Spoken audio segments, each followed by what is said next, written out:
Assalamualaikum warahmatullahi wabarakatuh.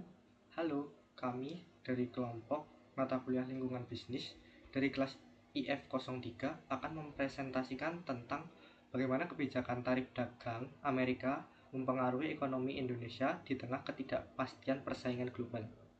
Kelompok kami yang beranggotakan Muhammad Sakif dengan NIM 24.11.6088, kemudian ada Putra Jati Pratama dengan NIM 24.11.6102, kemudian ada Laila Rizky Subekti dengan NIM 24.11.6105, kemudian ada Esa Putra dengan NIM 24.11.6054, kemudian ada Novita Uswatun Hasanah dengan NIM 24.11.6074.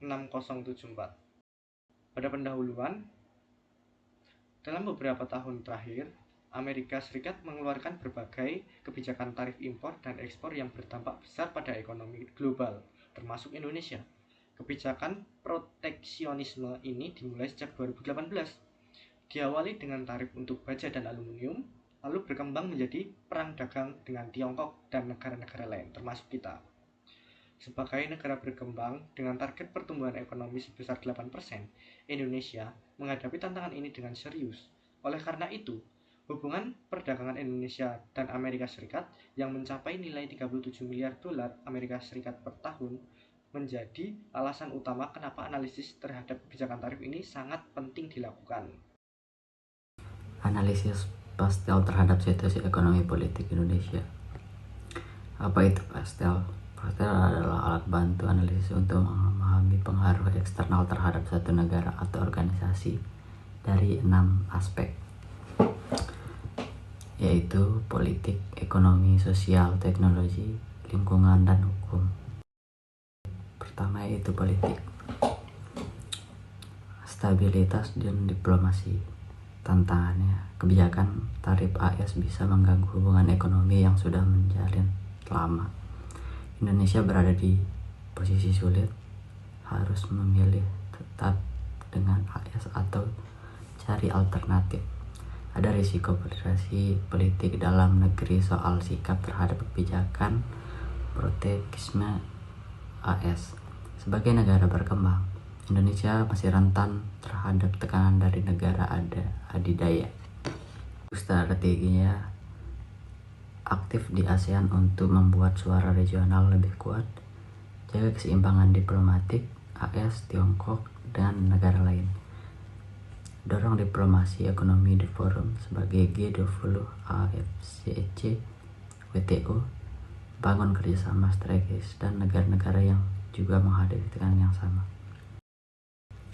Kita ke aspek ekonomi, ekspor dan ketahanan. Dampak negatif. Barang ekspor unggulan seperti teknisial, alas kaki, dan elektronik bisa terkena dampak tarif AS. Nilai ekspor bisa turun, defisit perdagangan makin lebar, rantai pasok global berubah, Indonesia bisa kehilangan peluang, nilai tukar rupiah itu bergejolak karena ketidakpastian global. Ada strategi pertumbuhan ekonomi 8%, diversifikasi pasar ekspor kawasan Asia, Timur Tengah, dan Afrika. Transformasi industri dari tenaga kerja murah berbasis teknologi. Kembangkan industri subsidi impor, kurangi ketergantungan pada AS.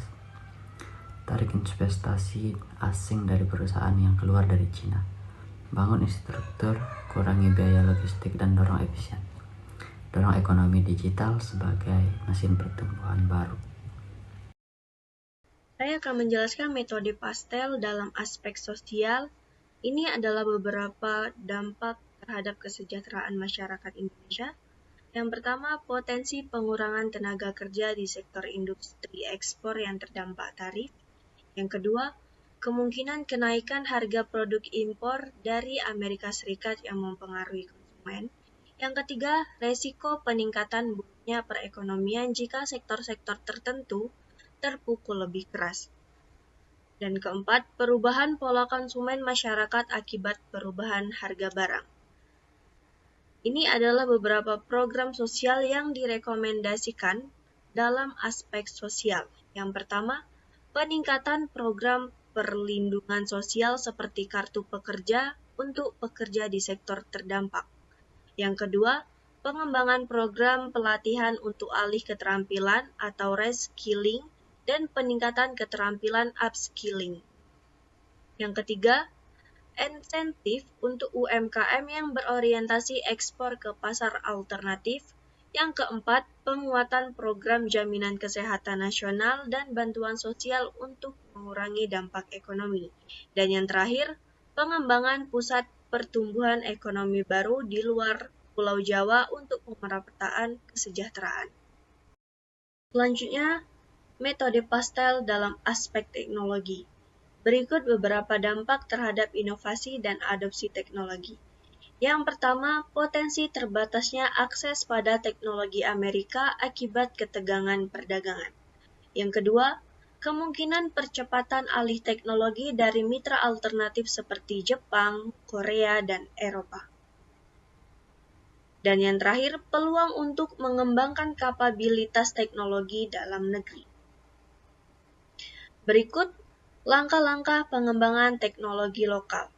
Yang pertama, peningkatan anggaran riset dalam pengembangan nasional menjadi minimal 1% dari PDB.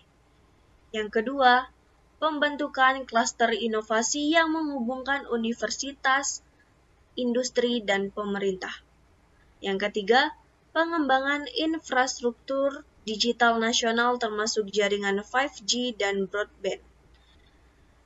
Yang keempat, insentif fiskal untuk perusahaan yang melakukan riset dan pengembangan di Indonesia.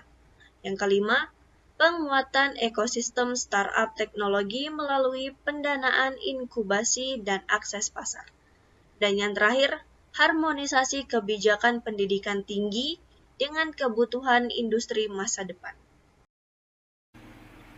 Aspek lingkungan. Untuk aspek lingkungan, kebijakan tarif dari Amerika Serikat bisa berdampak pada beberapa hal.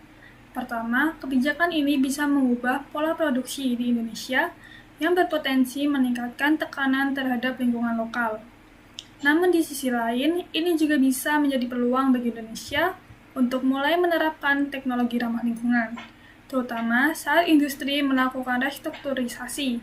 Selain itu, kebijakan ini juga bisa mendorong Indonesia untuk mengembangkan produk berkelanjutan yang memiliki daya saing di pasar global. Untuk strategi pertumbuhan ekonomi berkelanjutan, ada beberapa langkah yang bisa ditempuh. Pertama, menerapkan prinsip ekonomi sirkular dalam pengembangan industri, agar limbah bisa diminimalisir dan pemanfaatan sumber daya yang lebih efisien. Kedua, mendorong investasi di sektor energi terbarukan, guna menekan biaya produksi dan mengurangi emisi karbon. Ketiga, memperluas sertifikasi berkelanjutan agar produk Indonesia bisa lebih mudah masuk ke pasar premium global. Keempat, menciptakan mekanisme keuangan hijau untuk mendukung transisi industri menuju arah yang lebih ramah lingkungan.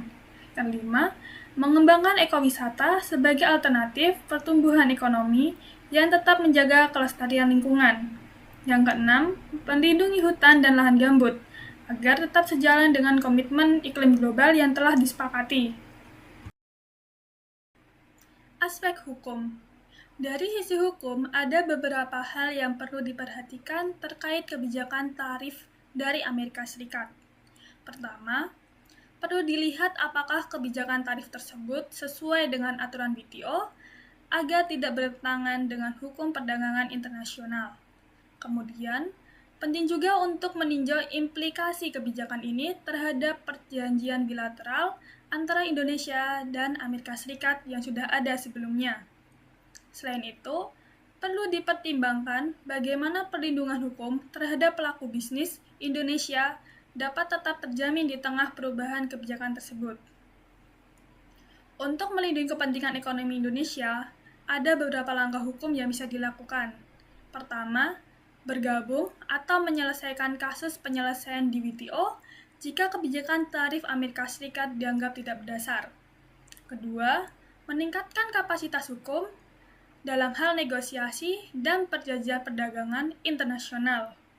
Ketiga, melakukan revisi terhadap Undang-Undang Perdagangan Indonesia agar lebih adaptif dalam melindungi industri dalam negeri.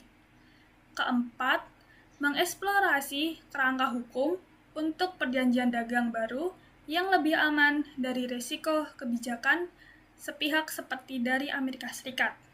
Kelima, memperkuat sistem hukum terkait hak kekayaan intelektual untuk mendorong inovasi dalam negeri agar tetap kompetitif secara global. Rekomendasi strategi komprehensif. Strategi jangka pendek 1-2 tahun. Yang pertama ada pembentukan satuan tugas, respon cepat kebijakan tarif lintas kementerian. Yang kedua ada negosiasi bilateral dengan Amerika Serikat untuk pengecualian produk prioritas di tarif tinggi.